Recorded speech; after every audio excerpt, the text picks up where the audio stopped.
Come, let us pray. நாம் ஜெபிக்க ஆரம்பிக்கலாம். Heavenly Father, want to give thanks to you for what you have done for us.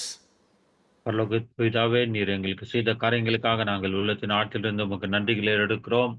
More than just save us, but you transform us and make us, Lord, a wonderful vessel for your kingdom.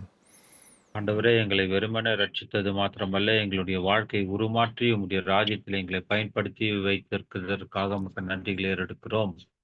Lord, fill us with your spirit, purify our life again and again. ஆண்டவரே, உம்முடைய ஆவியினாலே எங்களை நிரப்பி தொடர்ச்சியாக எங்களை பரிசுத்தத்தின் வழியிலே நடத்துவீராக. And today, through the message, Lord, show us the way to return to revival. ஆண்டவரே, இன்றைக்கு அந்த எழுப்புதலின் பாதையிலே நாங்கள் திரும்பி வரும்படிக்கான வழிகளை இன்றைக்கு இந்த வசனங்கள் மூலமாக எங்களுக்கு கற்பிப்பீராக. In Jesus' name, Lord, we pray. இயேசுவின் நாமத்தில் ஜெபிக்கிறோம் பிதாவே. Amen. Amen. Amen. This is the part 2 of the message, Return to the Way of Revival. எழுப்புதலின் வழிக்கு திரும்புதல் என்ற அந்த தலைப்பின் இது 2வது பகுதியாக இருக்கிறது. In our last lesson, we talked about 4R, return, repent, revive, and restore. கடந்த பகுதியில அந்த திரும்புதல், மனம் திரும்புதல், உயிர்ப்பிக்கப்படுதல், மீட்டெடுக்கப்படுதல் என்ற அந்த 4 தலைப்பின் அடிப்படையிலே காரியங்களை கற்றுக்கொண்டோம். So I pray, Spirit of the Lord, through the message, convict us that there are actions that are required of us to experience revival. ஆகவே இந்த எழுப்புதலை உணரத்தக்கக்கூடியதான இந்த அனுபவங்கள் இந்த தலைப்பின் அடிப்படையில் இந்த வார்த்தையின் மூலமாக பரிசுத்த ஆவியானவர் நம்மை உந்தி தள்ளி வழி நடத்துவாராக. It's not about a lot of excitement, it's not about the numbers of people, but rather it's about the changing of hearts. இது உற்சாகம் அடைதலோ பெருக்கூட்ட ஜனங்கள் நம் மண்டலிலே வருவதோ அல்ல, நம்முடைய இருதயங்களும் அவர்களுடைய இருதயங்களும் மாற்றப்படுவதே முக்கியமாய் காணப்படுகிறது. Now we want to continue to our second sets of acrony. We want to start with 4P: purity, prayer, power, and perfect praise. அடுத்த பகுதியாக இந்த 4P என்ற அந்த வார்த்தையின் அடிப்படையிலே தூய்மை, பரிசுத்தம், ஜெபம், வல்லமை, பரிபூர்ண துதி என்கிற காரியங்களை நாம் இன்றைக்கு கற்றுக்கொள்ளப் போகிறோம். The scripture is taken from Matthew 21, when Jesus entering into the temple. ஆண்டவராகிய இயேசு கிறிஸ்துவானவர் தேவாலயத்துக்கு கடந்து போன சம்பவத்தை மத்திய 21ஆம் அதிகாரத்திலிருந்து நாம் பார்க்க போகிறோம். And I will say that this is a very wonderful picture that shows us how God's used the action of Jesus Christ to show us how a temple can restore into his original function. பிதாவாகிய தேவன் எப்படி இயேசு கிறிஸ்துவின் மூலமாக தம்முடைய தேவாலயம் செயல்பட வேண்டும், அதை எப்படி மீட்டெடுத்தார் என்ற இயேசு கிறிஸ்துவின் செயல்பாடுகளின் மூலமாக நமக்கு தேவன் இங்கே அதை உணர்த்தி போதிக்கிறார். Amen. So first one, purity. The Bible verse is 21 to verse 12 of Matthew says that Jesus entered the temple and drove out all who sold and brought in the temple, and he overturned the tables of the money changers. அந்த முதல் குறிப்பு தூய்மை என்கிற இந்த பரிசுத்தத்தை குறிக்கிறது. மத்திய 21:12 அதை குறித்து வாசிக்கிறோம். இயேசு தேவாலயத்தில் பிரவேசித்து ஆலயத்தில் இருக்கிறவர்களும் கொள்ளுகிறவர்களுமாகிய யாவரையும் வெளியே துரத்தி காசுக்காரருடைய பலகைகளையும் புறாவிற்கிறவர்களின் ஆசனங்களையும் கவிழ்த்து. We know in that era, that seasons, a lot of people need to do a lot of money changing and buying. Offering. Especially in buying animals for sacrifice. அந்த காலகட்டத்திலே இந்த பலி செலுத்தும்படிக்கு ஆடு மாடுகளையும் காரியங்களை வாங்கிக் கொள்ளும்படிக்கு அங்க பண பரிவர்த்தனைகளும் பண பரிமாற்றங்களும் அங்கு வியாபாரங்களும் செய்ய வேண்டியதா இருந்தது. Because those days the coin itself has the image of the emperor, like an idol itself.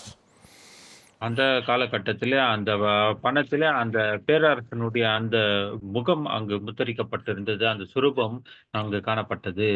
And it is not not up to the standard for them to give into offering box in the temple, which is the Israelite shekel. அதாவது இஸ்ரேலுடைய அந்த சேக்கல் பணத்தின் அடிப்படையில, அந்த தேவாலயத்திலே காணிக்கை செலுத்தும்போது, அந்த பேரரசனுடைய முகம் பதிக்கப்பட்ட காணிக்கை அவர்கள் செலுத்தாமல், வேற காரியங்களை அங்க வந்து மாற்றி அதை காணிக்கையாக செலுத்தினார்கள். So for the convenience, there are table sets in the temple for them to change money changing from the coin that comes with the image of the emperor and change into the local shekel.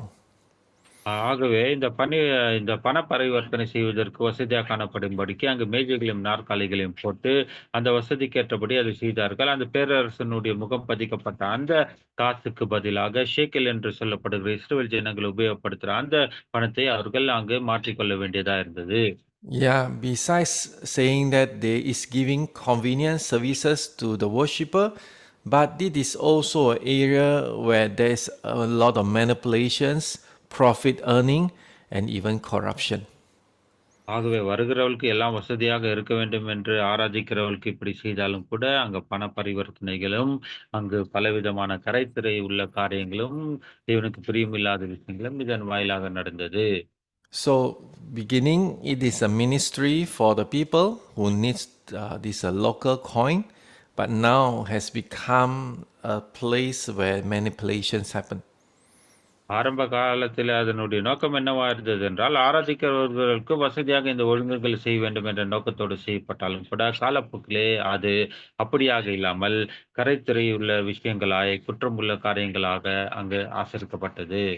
Many ministry can found in the church, but sometimes ministry can be a disturbs in the church itself. இன்றைக்கு சபைகளில் அநேக ஊழியங்கள் காணப்படலாம். அப்படி அநேக ஊழியம் காணப்பட்டாலும் கூட, அப்படிப்பட்ட ஊழியங்களில் ஒரு சில ஊழியங்கள் சபையின் காரியங்களுக்கு தொந்தரவு கொடுக்கிறதாயும், பிரச்சனை உள்ளாக்கக்கூடியதாகவும் கூட இருக்கலாம். You see, in the church, very important is to hold on to purity, to make things simple, to make things pure. அதாவது எளிமையாக சொல்ல வேண்டுமானால், சபையிலே காரியங்களை தூய்மையாகவும், பரிசுத்தமாகவும் வைத்துக் கொள்ள வேண்டியது அவசியமா இருக்கிறது. So when Jesus entering the temple, first thing he do, they cleanse the temple. இயேசு தேவாலயத்திலே பிரவேசித்தபோது அவர் முதலில் செய்த காரியம் என்னவென்றால், அந்த தேவாலயத்தை அவர் சுத்திகரித்தார். If you want the Spirit of the Lord works in your church, first thing first, cleanse the temple, clean your church. ஆமென். அதாவது நம்முடைய சபையில் ஆவியானவர் கிரியை நடப்பிக்க வேண்டுமானால், முதலாவது நாம் செய்ய வேண்டியது, சபையை நாம் சுத்திகரிக்க வேண்டும், பரிசுத்தம் படுத்த வேண்டும். If you don't do so, then Jesus will help you to do that. நீங்கள் அதை செய்யாவிட்டால், அதை செய்யும்படிக்கு இயேசு கிறிஸ்து உங்களுக்கு உதவி செய்து அப்படி சுத்திகரிக்க செய்வார். He will remove people outside the church. He will stop ministry in the church. அதாவது தேவையற்ற ஜனங்களை எடுத்து போடுவார், தேவையற்ற ஊழியங்களை சபையிலிருந்து அவர் தூக்கிப்படுகிறவராக இருப்பார். Yeah, recently people asking me what is your criteria or your qualifications for people to become a musician in your church. என்னை பார்த்து ஒரு சிலர் இப்படி கேட்டார், உங்களுடைய சபையிலே வந்து இசைக்கருவிகளை வாசிக்க வேண்டுமானால் அதற்கு என்ன தகுதி இருக்க வேண்டும் என்று என்னை பார்த்து கேட்டார்கள். And I say very simple, he must be a worshipper.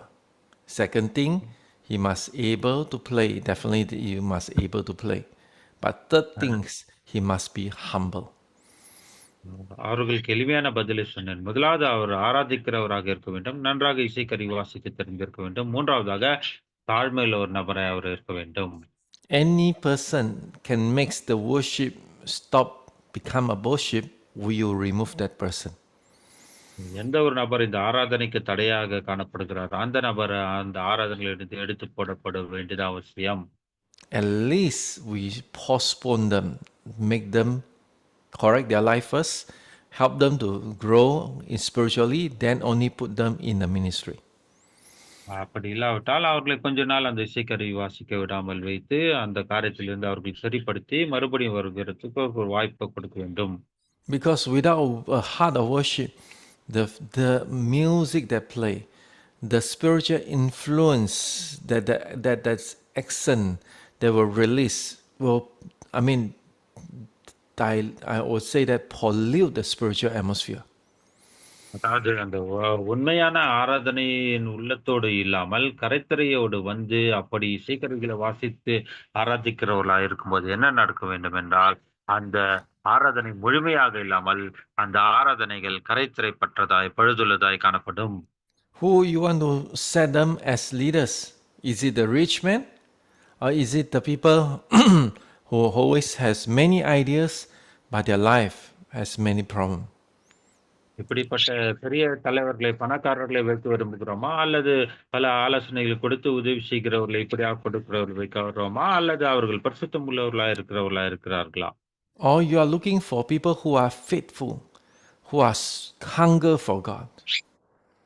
அல்லது உண்மையும் தேவனுக்காக பசி தாகத்தை உடைய அப்படிப்பட்ட நபராய் அவர்கள் காணப்படுகிறார்களா? At least you can have one thing for sure. You want to keep the purity in the church.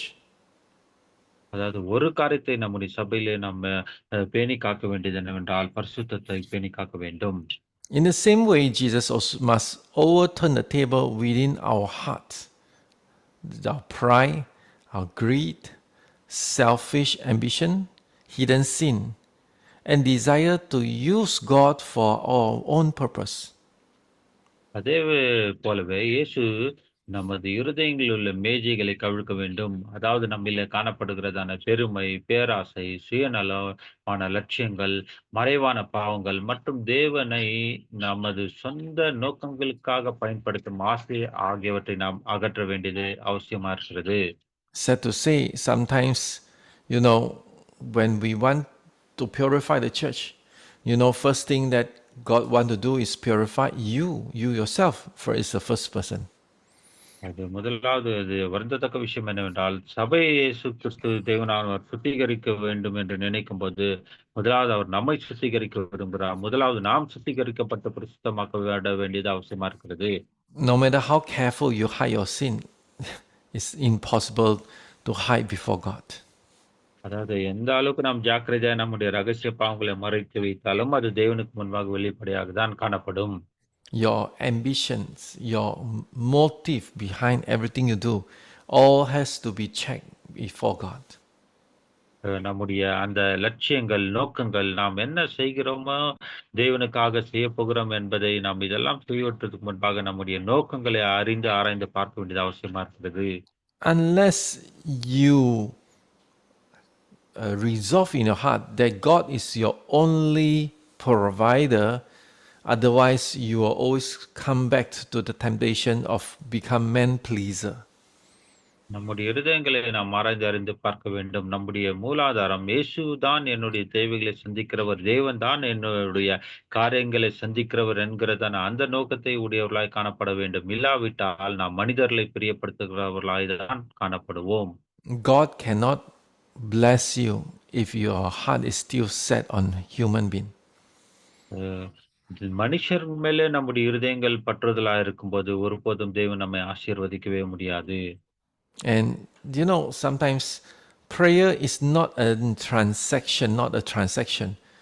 Worship is not a performance. And ministry is not a means of self-promotion. ஒரு சில நேரத்திலே நாம் ஜெபம் என்று சொல்லுகிறதான இந்த காரியம், அந்த ஜெபம் வெறும் ஒரு பரிவர்த்தனையாக மட்டுமில்லாமல், ஆராதனை ஒரு வெளிப்புற நிகழ்ச்சிக்காக நடத்துகிற நிகழ்ச்சிகளாக இல்லாமல், ஊழியம் சுயத்தை உயர்த்திக் கொள்வதற்கான வழியாகவும் இல்லாமல் இருக்கும். Sometimes people will think that, I pray more, I'll be blessed more. So the motive of praying is make a transaction with God. I pray, so you bless me. அநேக நேரம் நம்முடைய ஜெபம் எப்படி இருக்குது என்றால், நான் அதிகம் ஜெபித்தா அதிகம் ஆசீர்வதிப்பார். ஆகவே ஆண்டவரே நான் அதிகம் ஜெபித்திருக்க என்னை ஆசீர்வதியும் என்ற அப்படியான ஒரு நோக்கத்தோடையவர்களாய் தான் நாம் ஜெபிக்கிறவர்களாய் காணப்படுகிறோம். Same. The worship is not performance. Show how good you can sing. And I know that India, we sometimes invite ministers to come to the front to sing. And many times I realize that it is not leading people to sing, but it's to show a performance how to sing the song. அநேக அதேபோல இந்த ஆராதனை கூட அப்படித்தான். இந்தியால கூட யாராகிலும் முன்பாக வந்து நீங்கள் பாடும் ஆராதனைக்கு அழைத்தால், அவர்கள் ஜனங்களை பாட வைப்பதல்ல, தங்களுடைய அந்த தாளந்துகளை வெளிப்படுத்துகிறவர்களாகவும், தாங்களே ஒரு நிகழ்ச்சிகளை செய்து காட்டுகிறவர்கள் போல தங்களை வெளிப்படுத்துகிறவர்களாய் காரியங்களை நடப்பிப்பார்கள். Maybe I don't understand the culture, or after so many years, I still uh, see it like as a special item of performance.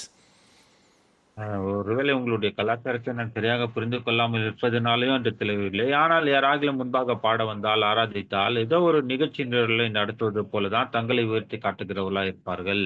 Because I see the people who sit on the floor, they talk to each other, they just looking the singer, the person who perform, and they didn't get involved into that. இப்படி நான் ஆராதிக்கிறதை நான் பார்த்திருக்கேன் அநேகர். அங்க கீழ இருக்கிறவங்க ஒருவரோடு ஒருவர் பேசியிருப்பார்கள். பாடுகிறவரை பார்த்துக் கொண்டிருப்பார்கள். ஆனால் அவர்கள் அந்த ஆராதனையில கலந்து கொள்ள மாட்டார்கள். அந்த ஆராதனை என்பது ஏதோ ஒரு நிகழ்ச்சி நிரல் போல தான் காணப்படும்.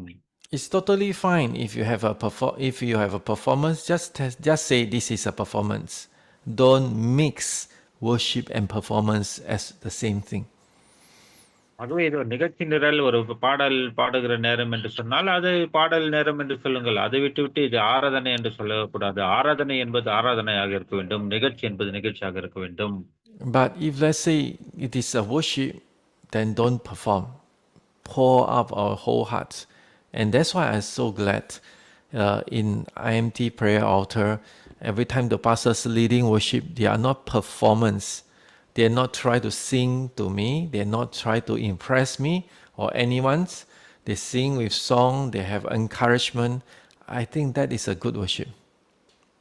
அதாவது நம்ம ஆராதனை என்று சொல்லும்போது, அது ஒரு நிகழ்ச்சியை நாம் மாற்றக்கூடாது. எப்போதுமே இந்த ஐஎம்டி ஊழியத்திலே இந்த ஜூம் கூட்டங்களில் ஆராதிக்கிற போதகர்கள் எனக்காக பாடாமல், மற்றவர்களுக்காக பாடாமல், தேவனை உயர்த்தி அந்த ஆராதனை அந்த இருதயத்தோடு தேவனை ஆராதிக்கிறவர்களாய் பார்க்கும்போது எனக்கு மிக மகிழ்ச்சியா இருக்கிறது. So worship is not a performance. When we want to purify the church, we need to purify the prayer. We want to purify the worship as well. ஆகவே நம்முடைய சபை நாம் சுத்திகரிக்கும்போது, நம்முடைய ஜெபங்களும், ஆராதனை முறைமைகளும் சுத்திகரிக்க வேண்டியது அவசியமா இருக்கிறது. Then we also need to purify ministry. That ministry is not self-promotion. Ministry is not controlling of anything. அதாவது அடுத்த காரியத்தை நாம் சுத்திகரிக்க வேண்டியது, ஊழியத்தை சுத்திகரிக்க வேண்டும். ஊழியம் என்பது ஏதோ என்னுடைய சுயத்தை வெளிப்படுத்தி, என்னுடைய சுயநல காரிய ஆதாயத்திற்காக செய்வதாக இல்லாமல், என்னை நான் வெளிப்படுத்திக் கொள்ளாததாக இல்லாமல், தேவனை அதை வெளிப்படுத்தி காட்ட வேண்டும். And one thing I want to mention here, I really think it is a serious matter.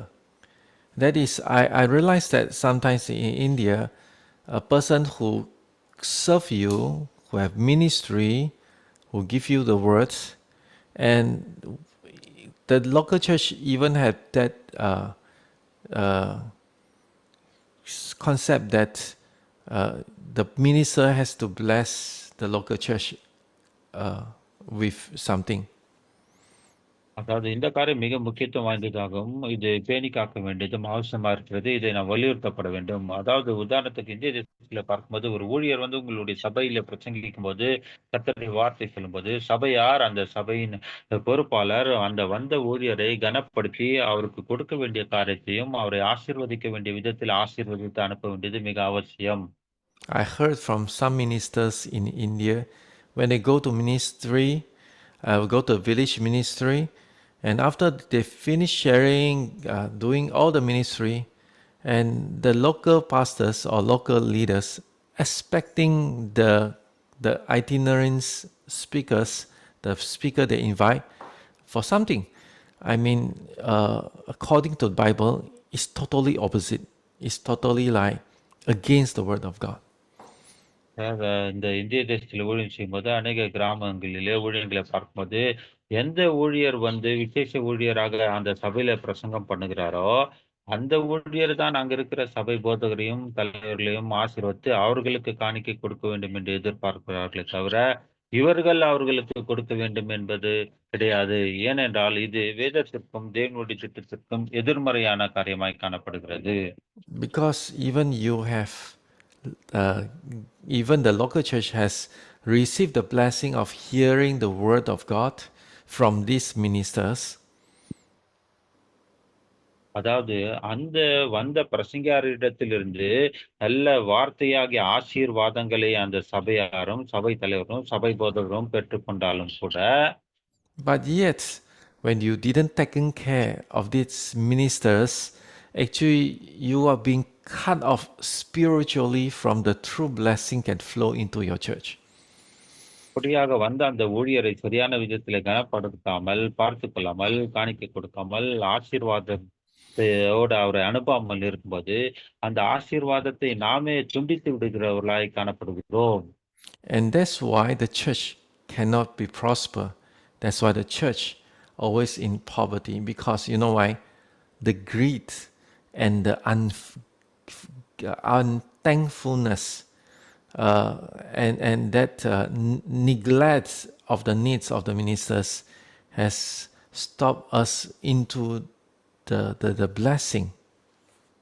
ஆகவேதான் சபை ஆசீர்வதிக்காமல் பட்டு போய் விடுகிறது. ஆகவேதான் ஏழ்மை நிலைமையும் தரித்திரமும் சபை பிடித்துக் கொண்டிருக்கிறது. ஏனென்றால் வருகிற ஊழியரை சரியான விதத்திலே கனப்படுத்தாமல் பேராசையுடனும் சுயநலத்தோடும் கூட காரியத்தை நடப்பிப்பதினாலே இப்படிப்பட்ட ஆசீர்வாதத்திற்கான தடைகள் சபையிலே நம்மையிலே வருகிறது.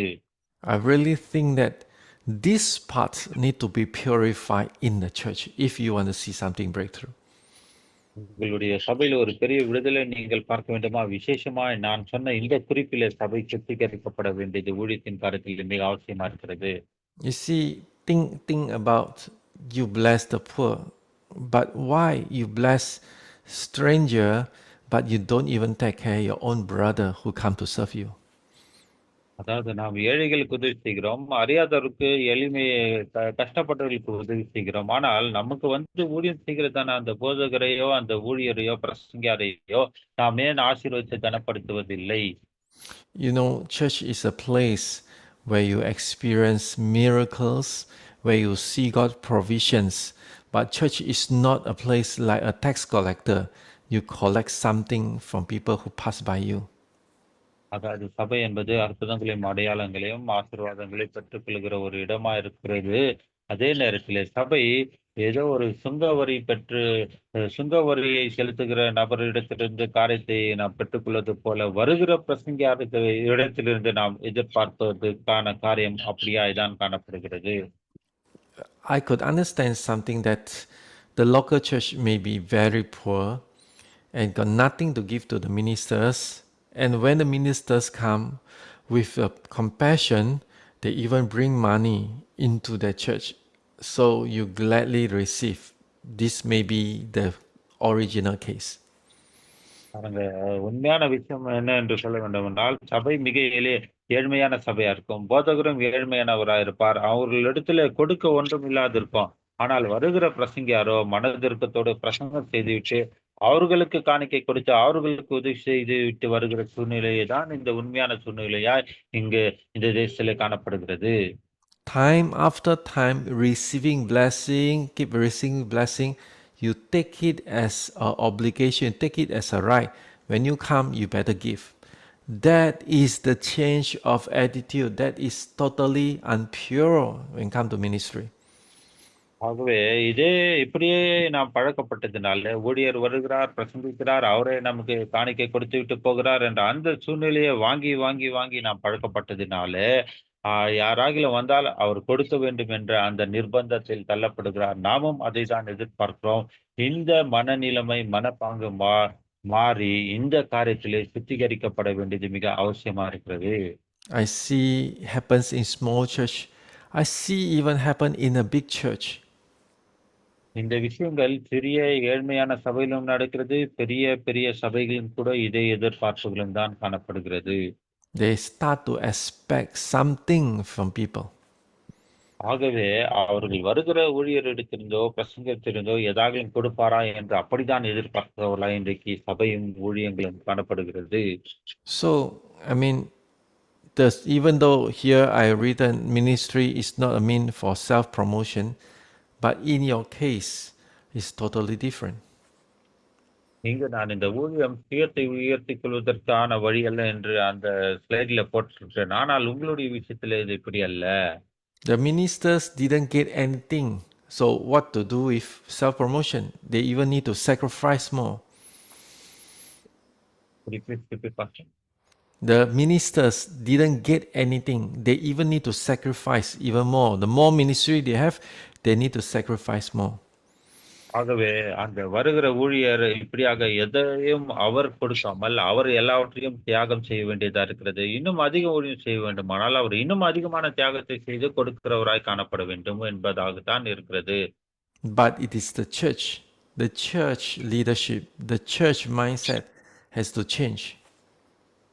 ஆகவே இந்த சபையின் தலைமைத்துவத்தில் இருக்கிறவர்களுடைய மனப்பாங்கு, மனநிலைமை இந்த விஷயத்திலே மாற்றப்பட வேண்டும். So the revival only happened when Jesus cleanses his temple. இயேசு தேவாலயத்தை அங்கு சுத்திகரிக்கப்படும் போதுதான் அங்கு எழுப்புதல் ஏற்படுகிறது. Second thing is prayer. The Bible says that Jesus, after cleansing the temple, he said, "My house shall be called a house of prayer." இரண்டாவது குறிப்பு ஜெபம். அங்க அந்த வசனத்துல 21:13 மத்தியில வாசிக்கிறோம். என்னுடைய வீடு ஜெப வீடு என்று அங்கு இயேசு கிறிஸ்து சொல்லுகிறார். You see, actually, what is a church? ஆகவே சபை என்றால் என்ன? I have taught you that church is ecclesia. நான் உங்களுக்கு ஏற்கனவே கற்றுக் கொடுத்திருக்கிறேன். சபை என்பது எல்லாரும் கூடி வருகிற ஒரு எக்லிசியாவாக அது காணப்படுகிறது. Where the people of God governs on this earth through prayer. தேவ ஜனங்கள் இந்த பூமியை தங்களுடைய ஆளுகையினாலே தேவனுடைய கட்டுப்பாட்டுக்குள் கொண்டு வருவதுதான் சபை. You see, cleansing is good, but what to do after your cleansing, that's even more important. சுத்திகரிப்பு தேவாலயத்தில் மிக அவசியம்தான். ஆனாலும் தேவாலயத்தை சுத்திகரிக்க பிறகு நாம் என்ன செய்ய வேண்டும்? அது மிக முக்கியம். And Jesus shouted, "My house shall be what? The house of prayer." இயேசு கிறிஸ்து சொன்னார், என்னுடைய வீடு சகல ஜனங்களுக்கும் ஜெப வீடா இருக்கிறது.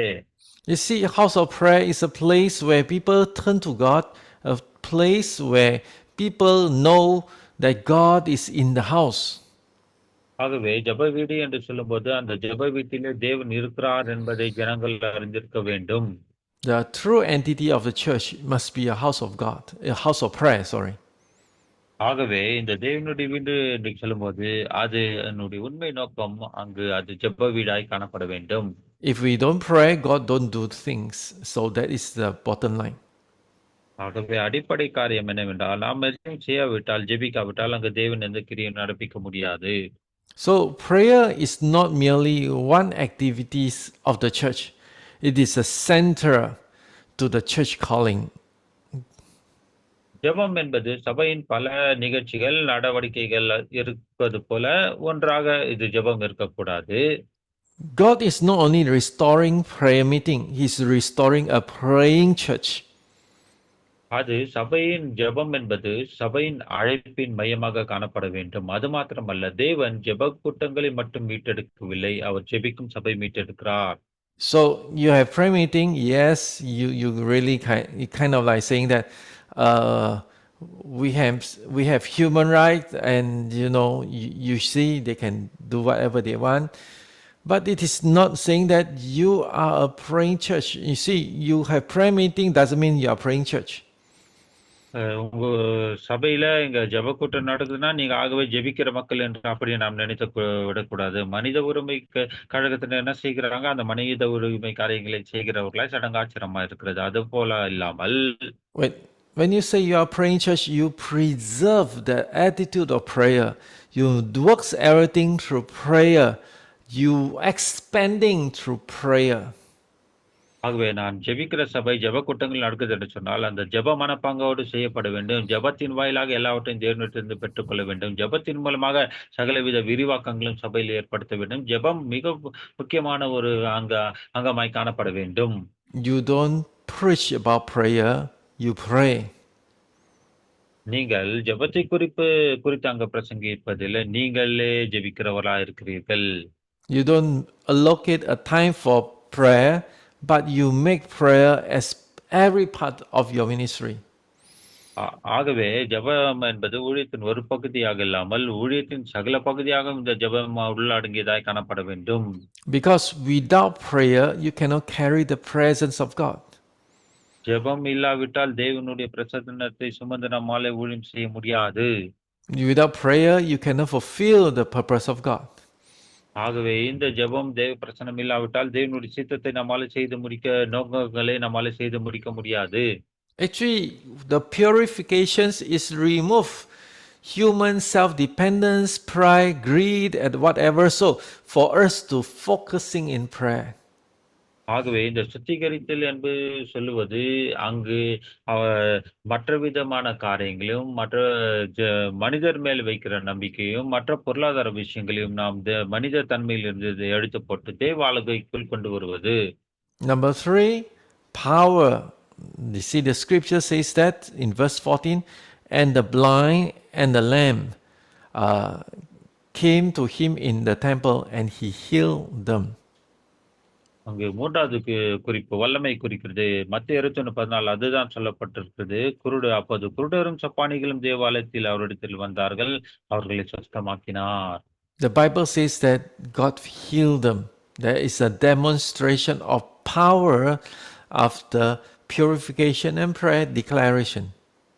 அங்கு சபை சுத்திகரிக்கப்பட்ட பின்பு, ஜெபம் அங்கு ஆரம்பிக்கப்பட்டு அறிக்கையிடப்பட்ட பின்பு, ஜெபம் நடப்பிக்கப்பட்ட பின்பு, அங்கு வல்லமை செயல்பட்ட அற்புதங்கள், அடையாளங்கள் சபையிலே நடந்தது. After 30 hours ministry, I want to tell you there's true principle. The moment you cleanse the church, it is the moment you feel the anointing level was raised up.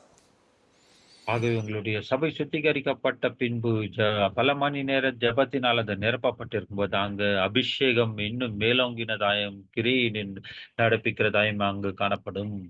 You see, straight away healing happens. அங்கு நாம் பார்க்கிறோம், நேரடியாக அங்கு அற்புதங்கள் நடைபெற்றது, சுகமானார்கள். You see, revival is not merely emotional. I mean, we get excited, it's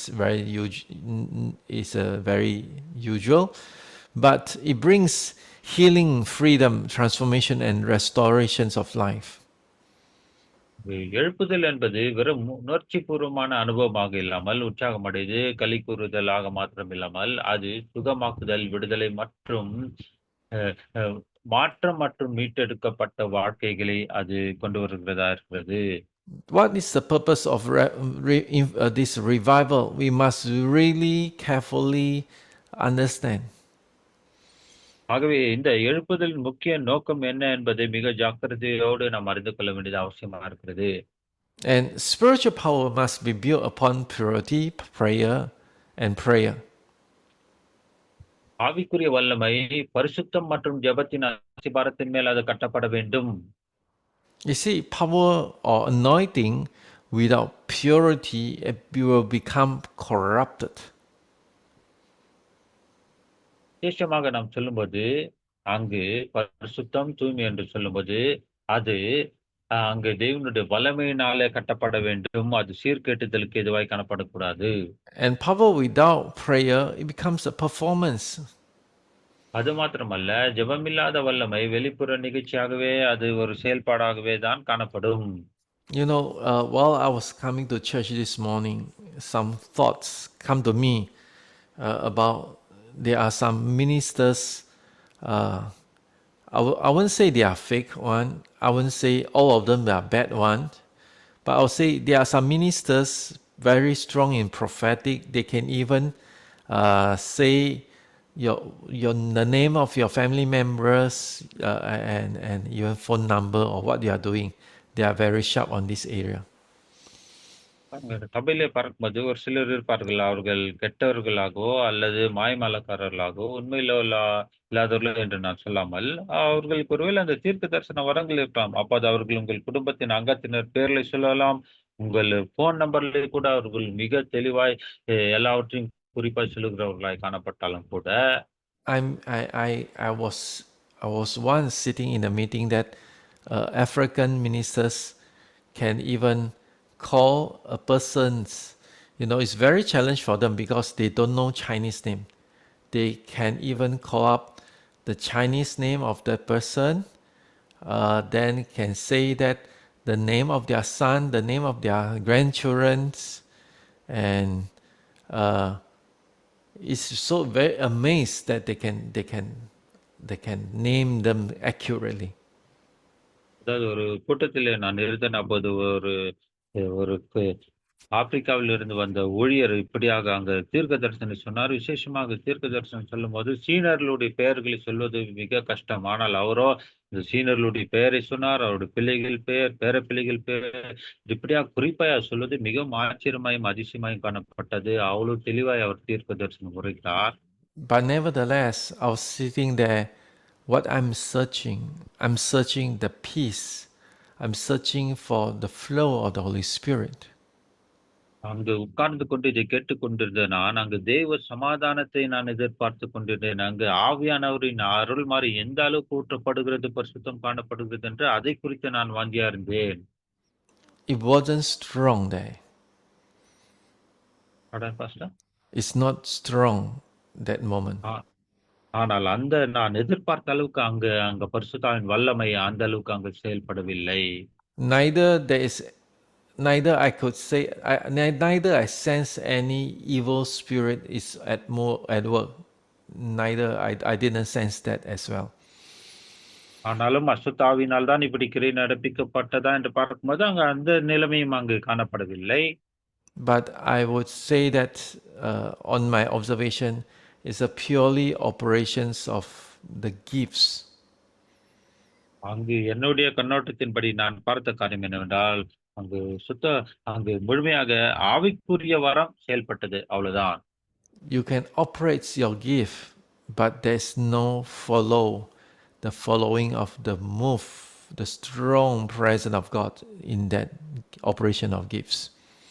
அதாவது நீங்கள் ஆவிக்குரிய வரங்களை செயல்படுத்தலாம், தீர்க்க தரிசனங்களை உரைக்கலாம். ஆனால் அங்கு பரிசுத்த ஆவியானவரின் தொடர்ச்சியும், அந்த ஐக்கியமும், பரிசுத்த ஆவியின் ஊற்றுதலும் அங்கு காணப்பட வேண்டியது மிக அவசியம்.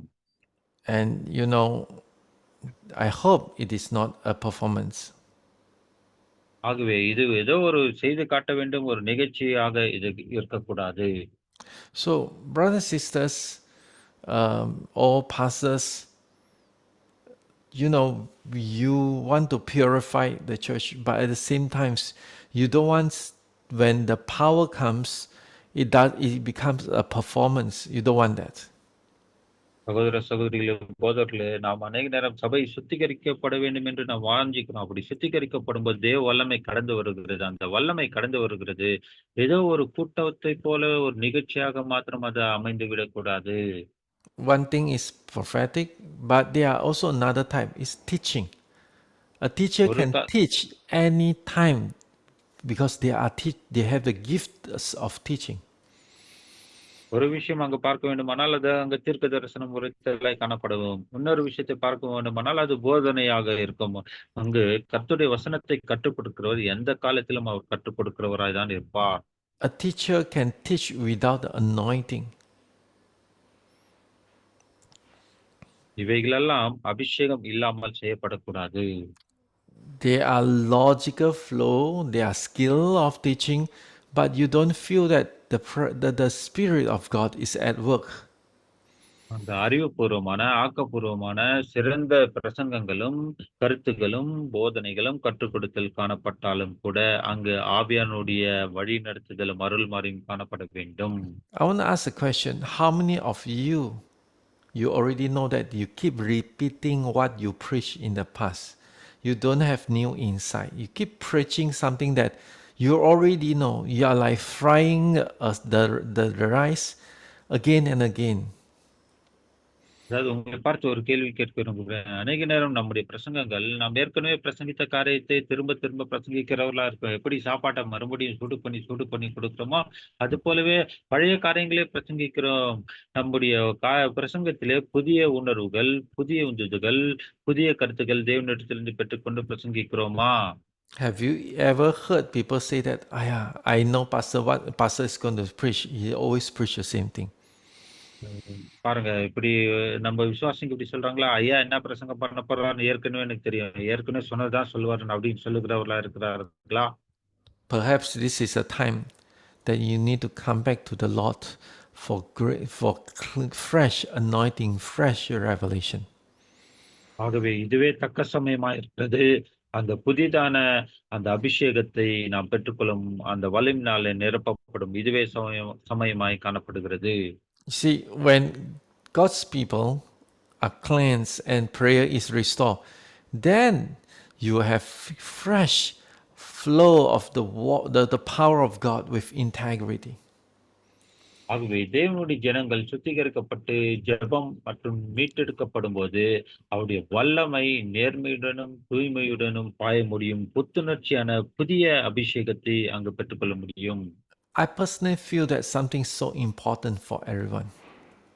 ஆகவே இது நம் அனைவருக்கும் தனிப்பட்ட விதத்தில் மிக முக்கியத்துவம் வாய்ந்தது என்பதை நான் உணர்கிறேன்.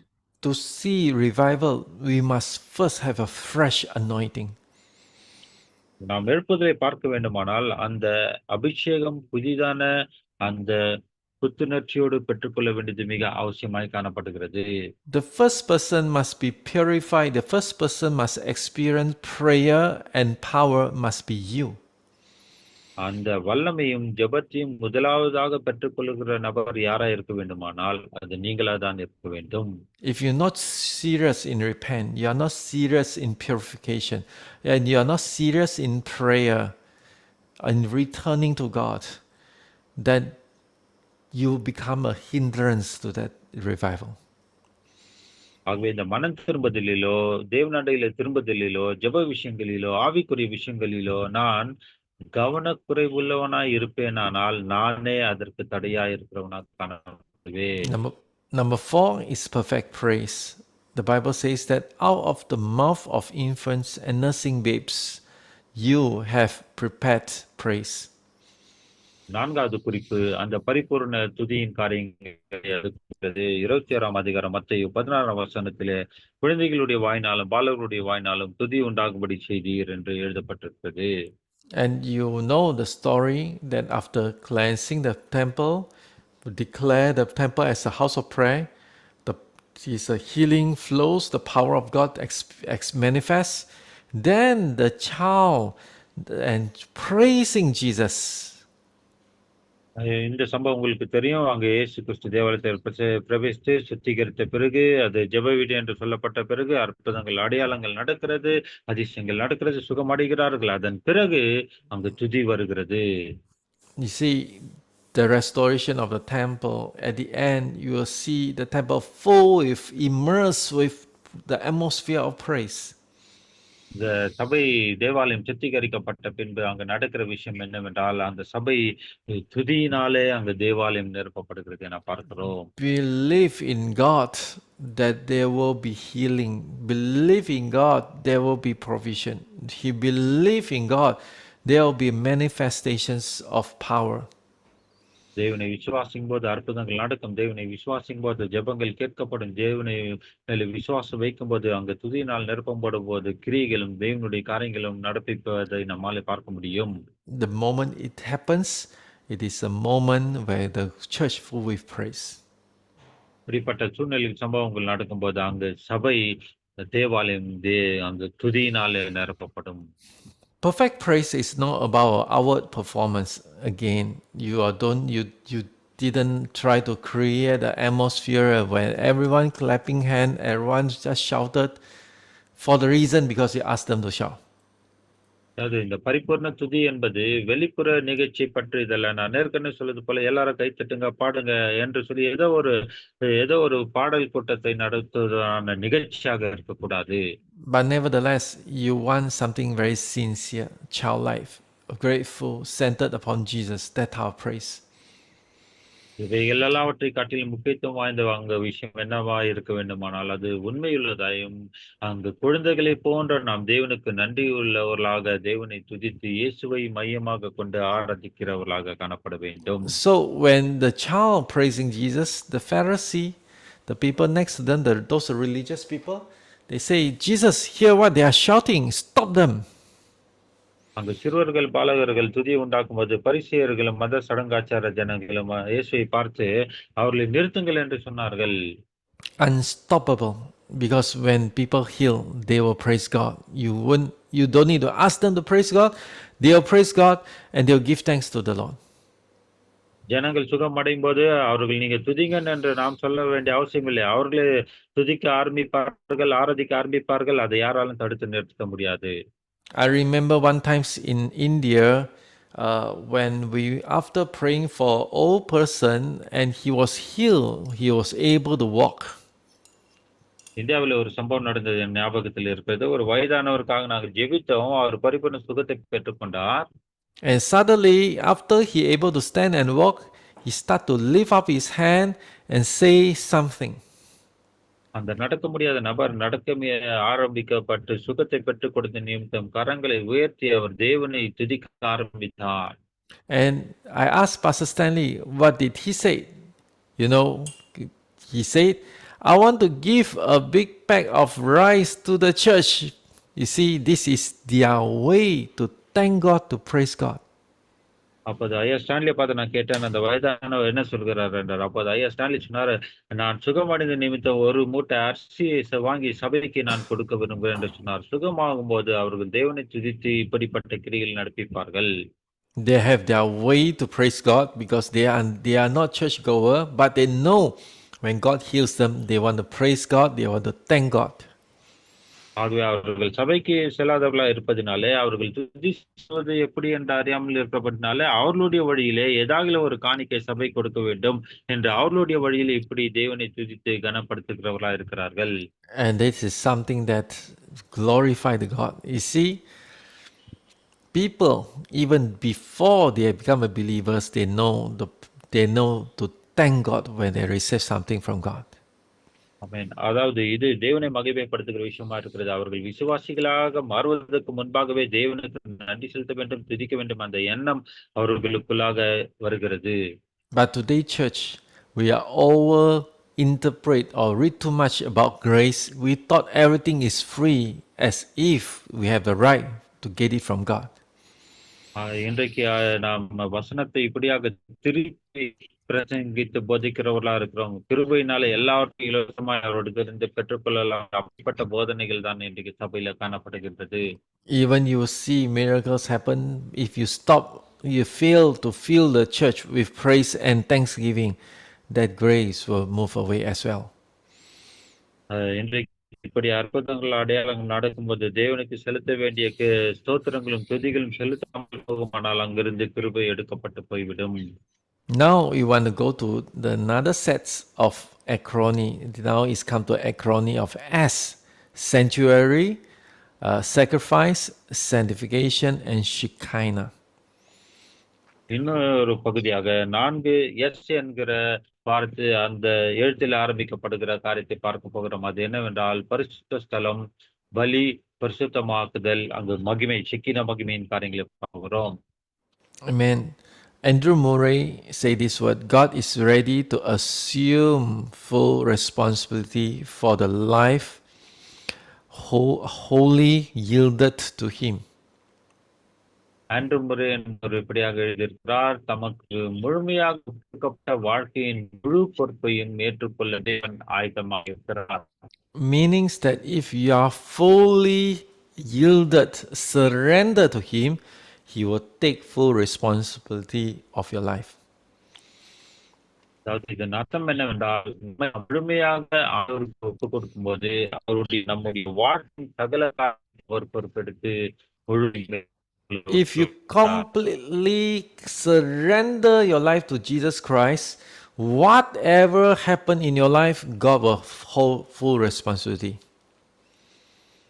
உங்களுடைய முற்றுமுடிய நீங்கள் அவருக்கு அர்ப்பணிக்கும் போது, இயேசுக்கு ஒப்பு கொடுக்கும் போது, உங்களுடைய வாழ்க்கையில எந்த காரியம் நடந்தாலும் அவரே இயேசுவே அதை முழு பொறுப்பேற்றுக் கொள்ளுகிறவராய் நடத்துகிறவராய் காணப்படுவார்.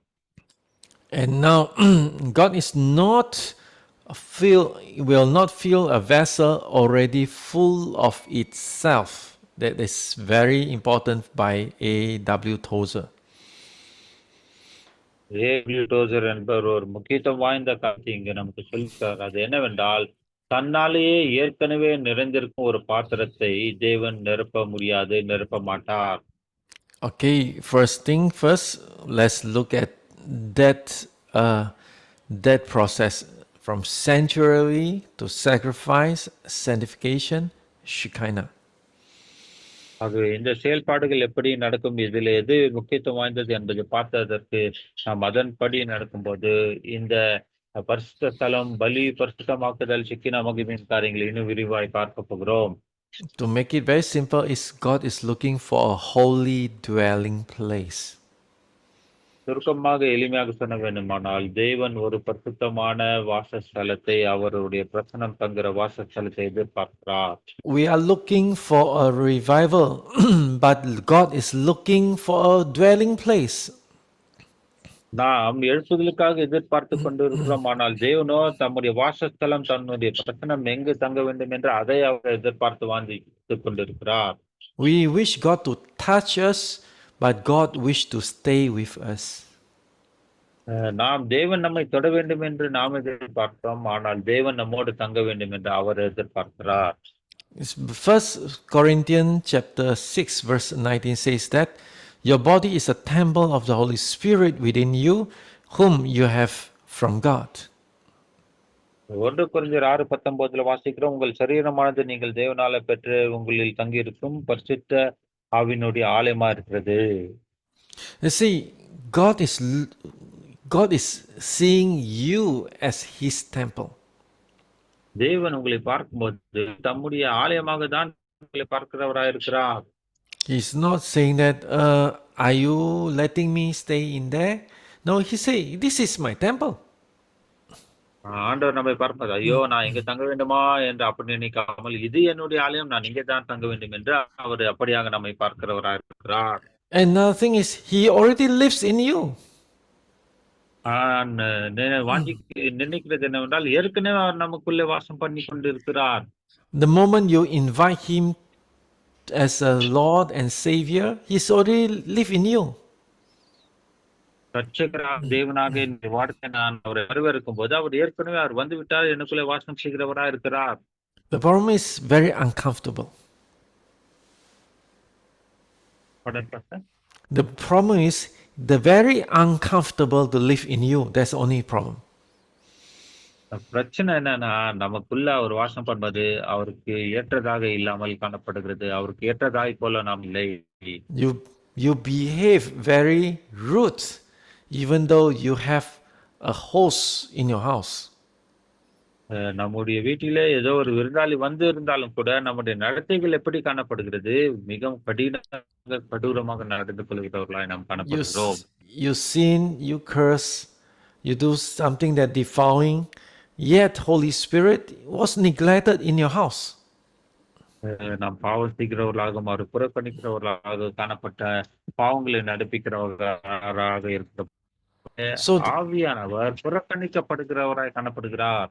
So first thing first, must know your identity.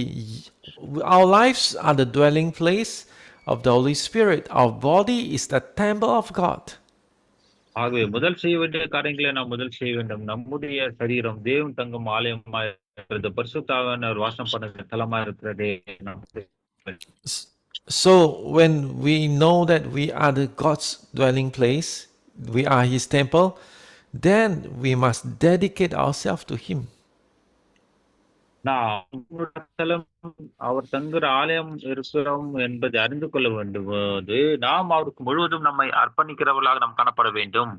Then the Bible continues to say that you are not your own, for you are bought with a price. So glorify God in your body. ஆகவே தொடர்ந்து அந்த வசனம் இப்படி சொல்லுகிறது, நீங்கள் உங்களுடையவர்கள் என்று அறியீர்களா, கிரயத்திற்கு கொல்லப்பட்டு இருக்கல, ஆகியால் தேவனுக்கு உடையவர்களாக உங்கள் சரீரத்தினாலே நீங்கள் தேவனை மகிமைப்படுத்துங்கள். So understand this part. We are His. We belong to Him. ஆகவே நாம் அவருக்கு சொந்தமானவர்கள், அவரை சார்ந்தவராய் இருக்கிறோம். You see, revival begins with when we stop living as though we belong to ourselves. எழுப்புதல் நாம் நமக்கே சொந்தமானவர்கள் என்பது போல வாழ்வதை நிறுத்தும் போதுதான் எழுப்புதல் அங்கு ஆரம்பிக்கிறது. When we start not living as though that everything we want to do, we can follow our own hearts, We stop thinking that way, but we say we want to live for Jesus, only ask Jesus, only live for Jesus, then revival start. எனக்கு சொந்தமானபடி நான் நடந்து கொண்டால், என்னை இஷ்டம் போன வாழ்க்கையில நடந்து கொண்டு இராமல், தேவனுக்கு இஷ்டமானவர்களைப் போல நாம் நடக்கும்போதுதான், அப்போது அங்கு எழுப்புதல் ஆரம்பிக்கிறது. Our body, our times, our bodies, our times, our gifts, our relationship, resources, plan, and future belongs to God.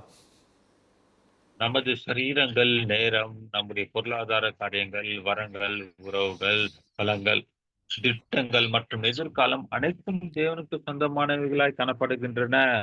He does not want to be merely a visitor in our house or in our lives.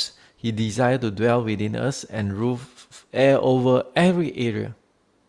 ஆமென். தேவன் நமது வாழ்க்கையில் ஒரு விருந்தினராக மட்டுமாக இருக்க விரும்பவில்லை. அவர் நமக்குள் வாசம் பண்ணி நமது வாழ்க்கையின் ஒவ்வொரு பகுதியையும் தேவன் ஆள விரும்புகிறார். Only with these convictions, revival may come.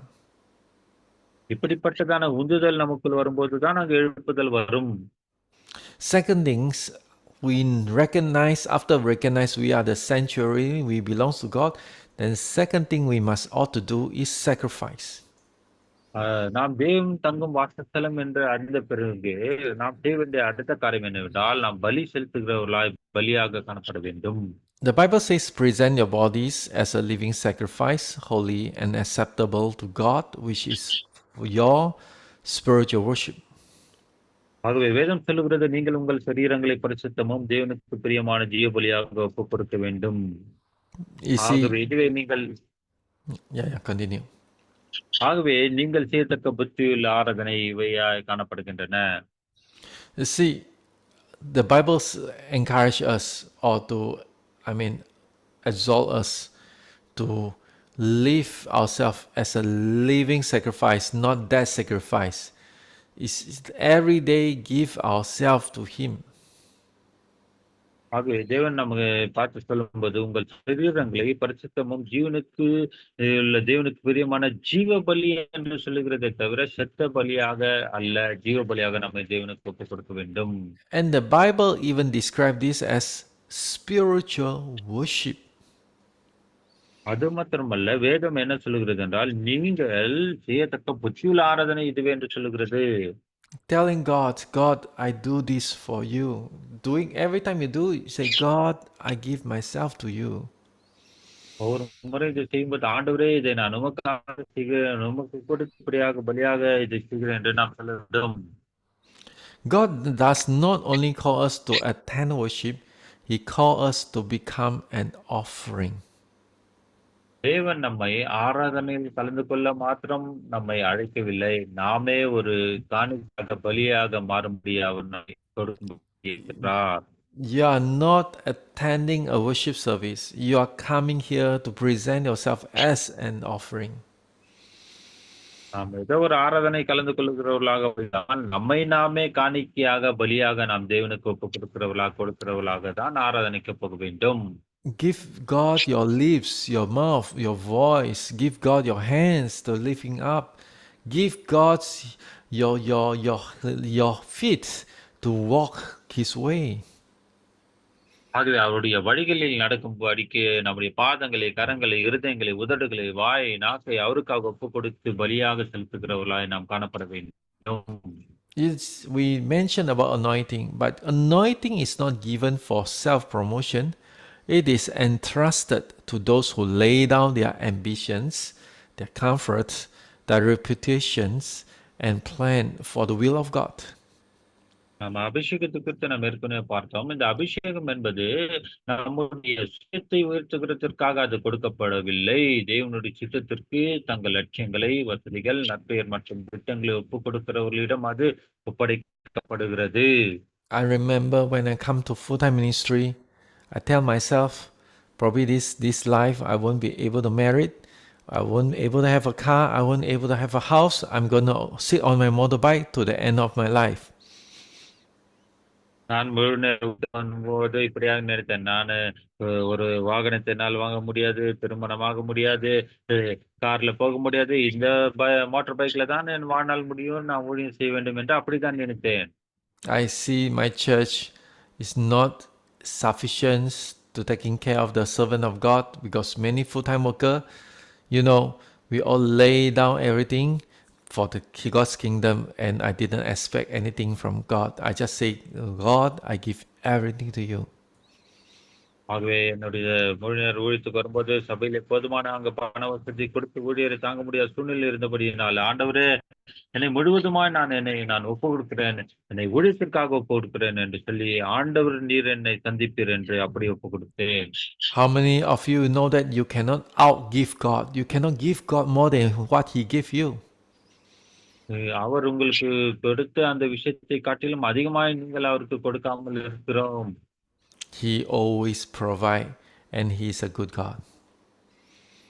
எப்போதும் நாம் கொடுக்கிறவராய் நம்முடைய தேவையை சந்திக்கிறவராய் இருக்கிறார். You see, consecration is not giving God part of ourselves. It is placing the whole life upon altar. இந்த ஆத்ம சுத்திகரிப்பு என்று நாம் சொல்வது, நம்மில் பகுதியை மட்டும் தேவனுக்கு ஒப்பதல்ல, முழு வாழ்க்கையும் பலிபீடத்தின் மேலே வைப்பதற்கு சமமாக காணப்பட வேண்டும். Consecration is not about you check which part of my life is not clean. Consecration is putting our life on upon the altar. God, it is yours. Now it's yours. No more mine. It's yours. அந்த சுத்திகரிப்பு, அர்ப்பணிப்பு என்று சொல்லும்போது, ஏதோ ஒரு பகுதியை மாத்திரம் நான் ஆண்டவர் கொடுக்கிறேன் என்றல்ல, முழு வாழ்க்கையும் ஆண்டவரே முழுமையாக பலிபீடத்தில் வைக்கிறேன். அது முழுமையும் உமக்கே சொந்தமாக ஏற்படுத்திக் கொள்ளும் என்று சொல்ற அந்த முழு அர்ப்பணிப்பு. Can you still remember which year you give your life for full-time ministry? This is very interesting question. பாருங்க, ஒரு என்னவென்றால், எந்த வருடத்திலே, எந்த காலகட்டத்திலே உங்களுடைய வாழ்க்கையை நீங்கள் முழு ஊழியத்திற்காக உங்களை ஒப்பு கொடுத்தீர்கள்? My year is 1996. 1996, I laid out every works. I work in the secular. I have a good salary. I have a great future. I work in a big company, but I laid out everything for Jesus Christ. I still remember I laid out my works on 1995. I entered into full-time ministry. After 1 year test by God, I entered to full-time ministry in 1996. 1995 ஆண்டு என்னுடைய வாழ்க்கையை நான் முழுவதும் ஆண்டவருக்கு ஒப்பு கொடுத்தேன். ரட்சிப்புக்குள்ளாக வந்தேன். அடுத்த ஒரு ஆண்டில் 1996 ஆண்டு முழு நேர ஊழியத்துக்கு வந்து விட்டேன். பெரிய கம்பெனில நல்ல சம்பளம் ஆண்டுக்காக எல்லாவற்றையும் நான் ஒப்பு கொடுத்து விட்டு முழுமையான ஊழியத்தை 1996 ஆண்டு வந்து ஒப்பு கொடுத்தேன். I believe that some of y'all have a very good salary in the past. You giving up for Jesus Christ. ஒருவேளை உங்களில் நிறைய நல்ல சம்பளம் வாங்கிக் கொண்டவர்களாக இருக்கலாம். அதெல்லாம் விட்டு நீங்கள் ஊழியத்திற்கு வந்திருக்கலாம். But let me ask you a question. How about now? Are you still giving everything for Jesus on the altar? ஆனால் இப்போதும் பார்த்து ஒரு கேள்வி கேட்க விரும்புகிறேன். நீங்கள் இப்போதும் தேவனுக்காக கொண்டு இருக்கிறீர்கள்? நீங்கள் முழுவதும் பலி ஒப்பு கொடுத்து விட்டீர்களா? Sometimes ministers, after some years, they sacrifice all for God.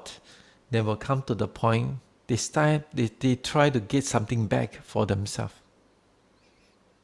அன்னைக்கு நேரத்தில் இத்தனை வருஷம் ஆண்டவருக்காக எல்லாவற்றையும் தியாகம் கொடுத்து விட்டேன், எல்லாவற்றையும் செய்து முடித்து விட்டேன். இப்போது தேவனை கொடுக்க வேண்டும் என்று தேவன் எதிர்பார்க்கிறவர்களா இருப்பார்கள்.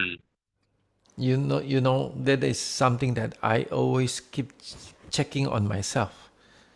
Am I pursuing anything for my retirement? Or I pursuing anything for my children? Or I still giving everything to God as the year 1996?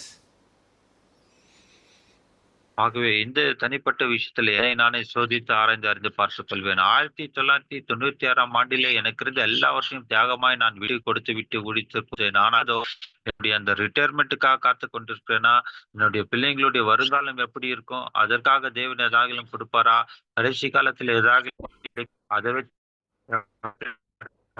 எதிர்பார்க்கிறேனா, இல்லை இன்னும் தேவனுக்கு உற்றவனா இருக்கு என்று நானே யோசித்து பார்ப்பதுண்டு.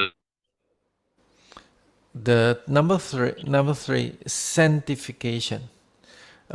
First Thessalonians chapter 4 verse 3 says that, for it is the will of God, your sanctification. மூன்றாவது குறிப்பு அந்த பரிசுத்தமாக்குதலை குறிக்கிறது. 1 தெசலோனிக்கர் 4ஆம் அதிகாரம் 3ஆம் வசனம், நீர் உள்ளவர்களாக வேண்டும் என்பதே தேவனுடைய சித்தமா இருக்கிறது. You see, we can become a believers, but God is calling us to be a priest. பாருங்க, நாம் விசுவாசிகளா மாறிவிட்டோம் என்று சொல்லலாம், ஆனால் தேவன் நம்மை ஆசாரியர்களாக அழைத்திருக்கிறார். A priest is required of him is purification or sanctification. அந்த ஆசாரியன் என்று சொல்லும்போது சுத்திகரிக்கிறவனாகவும் பரிசுத்தமாக்கப்பட்டவனாகவும் காணப்பட வேண்டும். Sanctification is God purifying us from inside out, setting us apart from him. பரிசுத்தமாக்குதல் என்று நாம் சொல்லும்போது அது தேவன் நம்மை உள்ளிருந்து வெளியே சுத்திகரித்து தமக்காக பிரித்தெடுக்கும் ஒரு செயலாக அது காணப்படுகிறது. And revival is not measured only by powerful public meeting, it's also revealed through transformed private lives. ஆகவே இந்த எழுப்புதல் என்று சொல்லும்போது எழுப்புதல் வல்லன பொது கூட்டங்களும் அளவிடப்படுவதில்லை. மாற்றமடைந்த தனிப்பட்ட வாழ்க்கையின் மூலம்தான் இந்த எழுப்புதல் வெளிப்படுகிறது. You see, sometimes we may think that sanctification is just a word of prayer. God sanctify us, purify us. அநேக நேரம் இந்த பரிசுத்தமாக்குதல் என்று சொல்லி அது ஒரு ஜெபமாக இருக்கிறதாக எண்ணுகிற ஆண்டவரே சுத்திகரியும் பரிசுத்தமாக்கும் என்று சொல்லுகிறதை போல காணப்பட்டாலும் கூட, But sanctification has a lot to do with personal private life. ஆனால் தனிப்பட்ட வாழ்க்கையிலே நம்முடைய வாழ்க்கையில செய்ய வேண்டியதான மகத்துவமான காரியப்படுகிறது. Yeah, maybe you hold the mic too close. Yeah, the sound's distorted. Yeah, I mean, so you know, this sanctification is when nobody's looking at you. What do you do in your room? அதாவது இந்த பரிசுத்தமாக்குதல் என்பது தனிப்பட்ட விதத்திலே செயல்படுகிற ஒரு காரியம். நாம் உள்ளே இருந்து என்ன செய்கிறோம் என்பது மற்றவர்களுக்கு அறியாமல் காணப்படும். So sometimes we must always remember God wants a vessel that is transformed in their personal life. அநேக நேரத்திலே ஆண்டவர் இந்திய தேசத்தை முற்றிலுமாய் மாற்ற வேண்டுமானால் தனிப்பட்ட விதத்திலே முதலாவது நம்முடைய வாழ்க்கையை அவர் மாற்றுகிறவராக காணப்பட வேண்டும். So through that sanctification, God purifies our motive, our thoughts, our desire, our attitude, and our habits. ஆகவே தேவன் நமது நோக்கங்கள், சிந்தனைகள், ஆசைகள், மனப்பான்மைகள் மற்றும் பழக்கங்களை சுத்திகரிக்கிறவராக இருக்கிறார். And God is not merely just looking for ability, what we can do. Actually, He's looking for a life that is available for God to purify. ஆகவே தேவன் திறமையை மட்டும் தேடவில்லை, திறமையானவர்களை மட்டும் தேடவில்லை, சுத்திகரிக்கப்பட்டு நமக்கு கிடைக்கக்கூடியவர்களை சுத்திகரிப்போடு பரிசுத்தத்தோடு வாழுகிறவர்களை தேவன் தேடுகிறார். I want to explain something. This is very important. Yes, God wants a purified life, but is looking for these people who is available for Him to purify. ஆகவே இங்கு நான் இந்த காரியத்தை மிக முக்கியத்துவப்படுத்தி விளக்க விரும்புவது என்னவென்றால், அங்கு சுத்திகரிக்கப்பட்டவர்களை தேவன் எதிர்பார்க்கிறார், பரிசுத்தமானவர்களை அவர் வாஞ்சிக்கிறார். ஆனால் அவர்கள் தேவனுக்கு தங்களை ஒப்புக் கொடுக்கிறவர்களாகவும் ஆயத்தமுள்ளவர்களாய் காணப்பட வேண்டும் என்று தேவன் விரும்புகிறார். Meaning that He's looking for people, even though they are sinners, but they are open to be purified. ஆண்டவர் பாவிகளாய் இருந்தாலும் அவர்களை சுத்திகரித்து உபயோகப்படுத்த விரும்புகிறார். ஆனால் அவர்கள் தங்களை வெளிப்படுத்திய ஆண்டவருக்கு உபயோகிக்கப்பட வேண்டியவர்களாய் ஒப்புக் கொடுக்க ஆயத்தமுள்ளவர்களை தேவன் எதிர்பார்க்கிறார். Thank God He's such a gracious God. Even we are not pure, He's not looked down of our filthiness. He is looking for our attitude, wanting to be purified by Him. அவர் கிருபையுள்ளவராய் இருக்கிறார். நம்ம கீழாக நிலைமையில அவர் பார்ப்பதில்லை. நாம் எந்த நிலைமையில இருந்தாலும் அவர் நம்மை எடுத்து சுத்திகரித்து உபயோகப்படுத்துகிற கிருபையுள்ள தேவனாய் இருக்கிறார். And through that grace, we are purified. ஆகவே அந்த கிருபை நிமித்தமாகவே நாம் சுத்திகரிக்கப்பட்டவர்களாய் காணப்படுகிறோம். Gift may open doors, but holiness enables us to carry His presence. This is so important. மிக முக்கியமான ஒரு விஷயம் என்னவென்றால், வரங்கள் கதவுகளை திறக்கலாம். ஆனால் பரிசுத்தமாவுடைய பிரசன்னத்தை சுமப்பதற்கு நம்மை தகுதிப்படுத்துகிறது. Without holiness, we cannot carry His presence. We need to remember this well. ஆகவே அந்த பரிசுத்தம் இல்லாமல் அவருடைய பிரசன்னத்தை நம்மாலே சுமந்து செல்லவே முடியாது. We can have all the what I call that eloquence. We can have all the talents.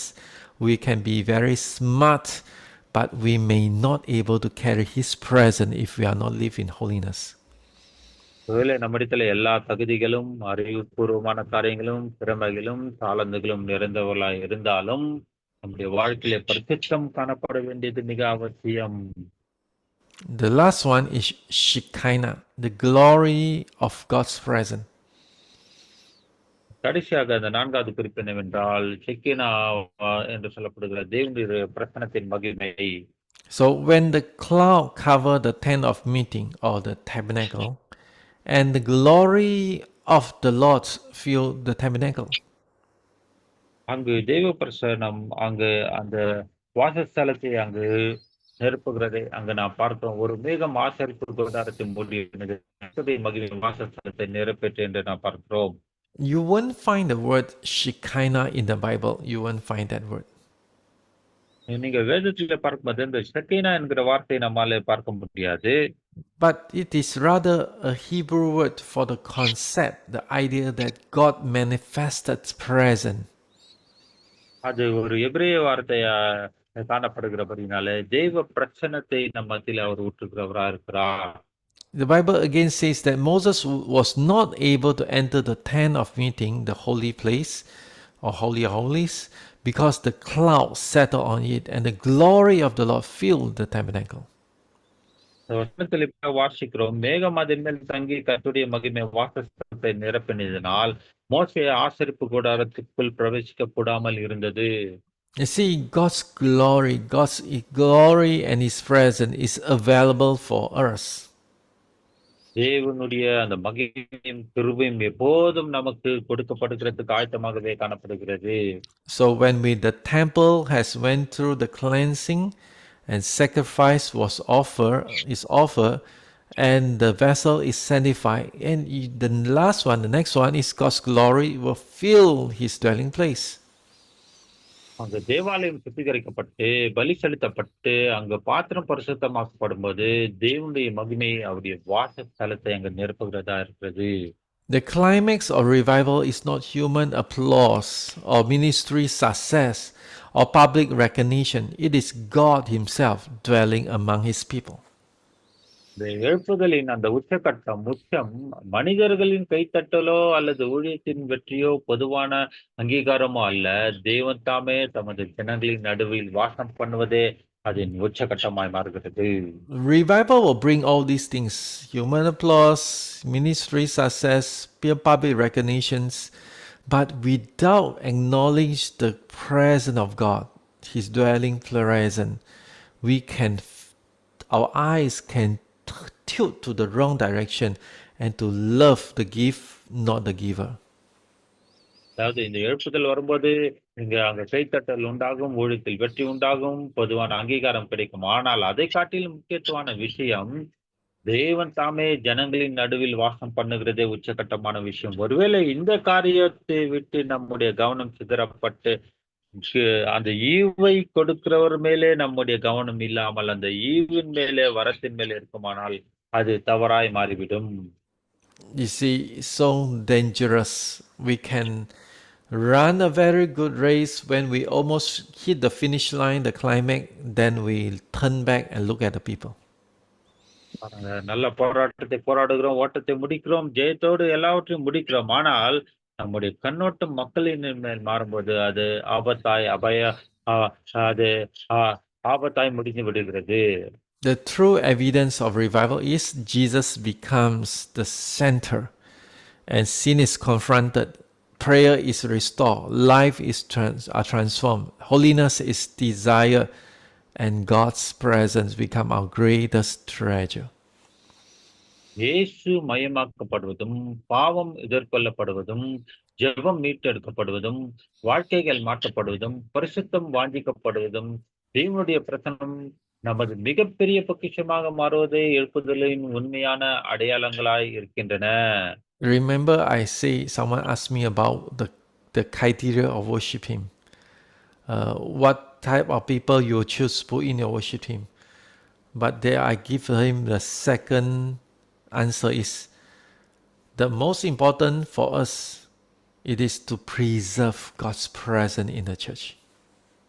அது என்னை பார்த்து ஆராதிக்கிறவர்களுக்கு என்ன தகுதி இருக்க வேண்டும், இசைக்கருவி வாசிக்கிறவர்களுக்கு என்று கேட்டவர்களுக்கு நான் சொன்ன அந்த 2வது பதில் என்னவென்றால், தேவனுடைய பிரசன்னத்தை உள்ளே தங்க வைத்துக் கொள்ளுகிறவர்களாக காணப்பட வேண்டும். If we start to find something not right in the worship, then we know that the heart is not right. அது அந்த ஆராதனைக்கு சரியான காரியங்களை தங்க வைத்துக் கொள்ள முடியாமல் இருக்குமானால், நம்முடைய இருதயம் சரியாக இல்லை என்றுதான் அர்த்தம். God's presence becomes our greatest treasure. That is the key. தேவனுடைய பிரசனம் தான் நம்முடைய வாழ்க்கையின் மாபெரும் ஒரு பொக்கிஷமாக காணப்படுகிறது. Let's do the conclusion. Return to the way of revival. இதற்கான இந்த எழுப்புதலுக்கான வழிக்கு திரும்புதலுக்கான முடிவுரையின் குறிப்புகளை பார்த்து கற்றுக்கொள்ளப் போகிறோம். There are 4 R journey. Return to God, repent to sin, receive His revivaling work, experience His restoration. எழுப்புதலின் வழிக்கு இந்த 4 என்கிற வார்த்தை அந்த எழுத்தில் ஆரம்பிக்கப்படுகிற அந்த பயணத்துடன் ஆரம்பமாகிறது. அது என்னவென்றால், நாம் தேவனிடத்திற்கு திரும்ப வேண்டும். அடுத்தது பாவத்திலிருந்து மனம் திரும்ப வேண்டும். அடுத்தது அவருடைய உயிர்ப்பிக்கும் செயலை பெற்றுக்கொள்ள வேண்டும். அவருடைய மீட்டெடுத்தலை நாம் அனுபவிக்க வேண்டியவர்களாய் காணப்படுகிறோம். Then we have 4P. Continue through the 4P restoration is want to see the purity in the temple, prayer as our spiritual identity, power that heals and transforms, and perfect praise that glorifies Jesus. இந்த எழுப்புதலானது அது இந்த 4P மீட்டெடுத்தலின் வழியாக தொடர்கிறது. அந்த எழுத்தின் ஆரம்பமாக அது முதலாவது என்னவென்றால், தேவாலயத்திலே தூய்மை காணப்பட வேண்டும். நமது ஆவிக்குரிய அடையாளமாக ஜெபம் காணப்பட வேண்டும். சுகமாக்கும் மற்றும் தேவனுடைய வல்லமை அங்கு செயல்பட வேண்டும். இயேசுவை மகிமைப்படுத்துகிறதான பரிபூர்ண துதி உண்டாக வேண்டும். Amen. Then the last one, it leads to the 4 consecration, 4S consecration. Become His sanctuary, present yourself as a living sacrifice, embrace sanctification, and carry His Shekinah glory. அடுத்ததாக இந்த அர்ப்பணிப்புக்குள் நம்மை நடத்துகிறதான 4 விஷயங்களை பார்த்து போகிறோம். அது என்னவென்றால், அவருடைய பரிசுத்த ஸ்தலமாக நாம் மாற வேண்டும். உங்களையே நம்மையே ஜீவ பலியாக ஒப்புக் கொடுக்க வேண்டும். பரிசுத்தமாக்குதலை ஏற்றுக்கொள்ள வேண்டும். அவருடைய ஷெக்கினா மகிமையை நாம் சுமக்கிறவர்களாய் காணப்பட வேண்டும். Amen. So it is more than just a sermon outline, but it is God's present call to His people. இது ஒரு பிரசங்க கட்டமைப்போ ஒரு காரியமாக இல்லாமல் அதை காட்டிலும் மேலானது. இது தேவன் இப்போது நமது ஜனங்களுக்கு கொடுக்கும் ஒரு அழைப்பாக இது காணப்படுகிறது. God is not asking part of us, but He wants the whole body, the whole vessel. தேவன் நம்மிடத்தில் கேட்கிறது, நம்மிடத்தின் ஒரு பகுதி மட்டும் அவர் கேட்கவில்லை, முழு பாத்திரத்தையும் அவர் விரும்புகிறார், கேட்கிறார். Then and so let us pray.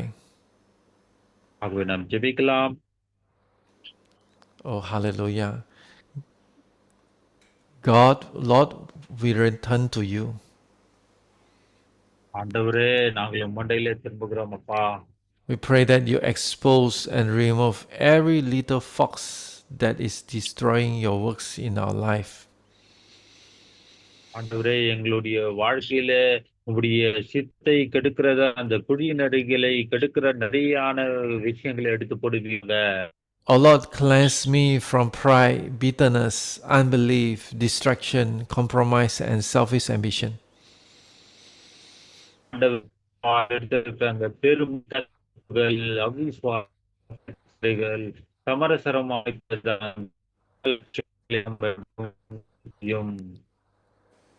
O Lord, give me true repentance, not merely tears, but a change of heart and a transformed life. ஆண்டவரே, அந்த உண்மையான மன திரும்புதலை எங்களுக்கு தருவீங்க. ஆண்டவரே, வெறும் ஏதோ கண்ணீர் விட்டு நாங்கள் ஜெபிப்பதாக இல்லாமல் முழுமையாக எங்களுடைய இருதயங்கள் மாற்றப்பட வேண்டுமே. O Lord, revive me again, restore my hunger for your words, my passion for prayer, and my joy in your presence. ஆண்டவரே, மறுபடியும் என்னை உயிர்ப்பிக்காக மேலே இருக்கிற அந்த பசி தாகத்தை, உங்களுடைய வார்த்தை தேடுகிற அந்த நாட்டத்தை கொடுப்பீராக. மேலே இருக்கிறதான அந்த வாஞ்சையும் வைராக்கியத்தையும் ஜெப ஜீவியத்தில் வளருகிற காரியத்திலே நான் முன்னேற எனக்கு உதவி செய்யும். உடைய பிரசனத்தினாலே என்னை மகிழ்ச்சியாக்கி திருப்தியாக்கும். O Lord, cleanse the temple of my heart, make my life a house of prayer, a vessel through which your power can flow. ஆண்டவரே, அந்த சுத்திகரிக்கப்பட்ட இருதயமாக என்னுடைய ஆண்டவரே சரீரமாக ஆலயம் காணப்பட வேண்டும். ஆண்டவரே, என்னுடைய வாழ்க்கையில நான் ஜெபிக்கிறவனாக உமக்கு உபயோகப்படுத்தப்படுகிறதா பாத்திரமாக இருக்க உங்களுடைய வல்லமை நிலை செயல்பட வேண்டும். I acknowledge that I am not my own. My body, my time, my gifts, relationship, resources, plan, future belongs to you. ஆண்டவரே, நான் எனக்கு சொந்தமானவன் அல்ல என்பதை நான் அறிந்து கொண்டு என்னுடைய சரீரம், நேரம், தாளந்துகள், உறவுகள், என்னுடைய பொருளாதாரம், திட்டங்கள், வருங்காலம் எல்லாவற்றையும் உடைய கரத்திலே நான் ஒப்படுக்கிறேன். அவைகள் உமக்கு சார்ந்தவைகளே. Therefore, I present myself as a living sacrifice. Sanctify me and make me holy dwelling place for spirit. ஆகவே என்னை ஜீவனுள்ள தேவனுக்கு அங்க ஜீவபலியாக நான் ஒப்பு கொடுக்கிறேன். என்னை சுத்திகரியும், என்னை பரிசுத்தமாக்கும். நீர் என்னிலே தங்கி உம்முடைய ஆவியானவர் வாசம் செய்வீராக. And Lord, fill your temple with your glory. I no longer want to live for myself. I surrender the whole vessel to you. ஆண்டவரே, உம்முடைய ஆலயமாகிய இந்த சரீரத்தில் உம்முடைய மகிமை தங்குவதாக. ஆண்டவரே, எனக்கு நானே எனக்காக வாழாமல் என்னை முழுவதுமாக உம்முடைய கரத்திலே ஒப்பு கொடுக்கிறேன். Lord, we pray, will you not revive us again, that your people may rejoice in you? In Jesus' name, Lord, we pray. Amen. ஆண்டவரே, எங்களை உயிர்ப்பிக்க மாட்டீரோ, மறுபடியும் எங்களை மகிழ்ச்சியாக்க மாட்டீரோ. ஆகவே இயேசுவின் நாமத்தினால் இந்த ஜெபங்களை ஏறெடுக்கிறோம் பிதாவே. ஆமென். Amen. Amen. The Lord bless you. கர்த்தர்